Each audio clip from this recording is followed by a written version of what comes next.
ரொம்ப முக்கியமான ஒரு விஷயம் நான் சொல்லணும்னு நினைச்சேன். தற்குறிகள்னு சொல்லி ஒரு வார்த்தை இருக்கு. நான் எதையுமே மீட் பண்ணல. தற்குறிகள்னு ஒரு தமிழ் வேர்டு இருக்குன்னு நான் சொன்னேன். இன்னைக்கு இந்த தற்குறிகள் தற்குறிகள் தற்குறிகள்னு பல பேர் பேசுறாங்கல்ல. தற்குறிகளுக்கு என்ன அர்த்தம்?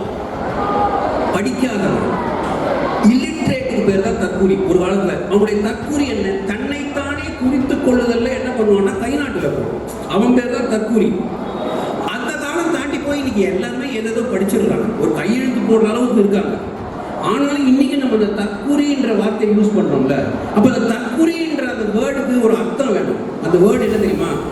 புத்தகங்கள் படிக்காமல் தங்களுடைய வாழ்க்கையை ஓட்டுபவர்கள் தற்குறி. என்ன பொறுத்தவரை படிக்கிற பழக்கம் ரொம்ப முக்கியம். It's very important that you develop reading habit right from this age. Don't be WhatsApp doctorates. Don't be Facebook doctorates.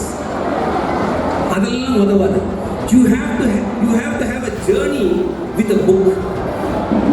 You have to have a beautiful journey with a book. புக்கினுடைய மிகப்பெரிய பயன் என்னன்னா, it will make you think. நான் இப்ப பேசுறேன்ல, நான் பேசும்பொழுது இவ்வளோ பேர் கேட்குறீங்கல்ல, கையெல்லாம் தட்டுறீங்கல்ல, இந்த பள்ளி பருவத்தில் நீங்க பண்றது ரொம்ப முக்கியம்னு நான் கருதுகிறேன். அதுல முக்கியமான இந்த பழக்கம் என்னன்னா, தற்குறிகளா சுத்தாம இன்னைக்கு தமிழ்நாடுல பல தற்குறிகள் சுத்திட்டு இருக்காங்க. புத்தகம் படிக்கிற பழக்கமே போயிடுச்சு. புத்தகமே படிக்கிறது எல்லாரும் வாட்ஸ்அப்ல காதால யாரோ பெருசு பெருசா எழுதுறத வச்சுக்கிட்டு அதையே வச்சு ஓடுறாங்க. அரையும் முறையுமா ஏதாவது ஒரு ஹெட்லைன்ஸை படிச்சுட்டு அதை பத்தி 2 மணி நேரம் பேசுறாங்க.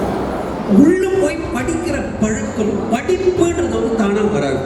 எஃபர்ட் எடுத்தாதான் படிப்பு. படிக்கிற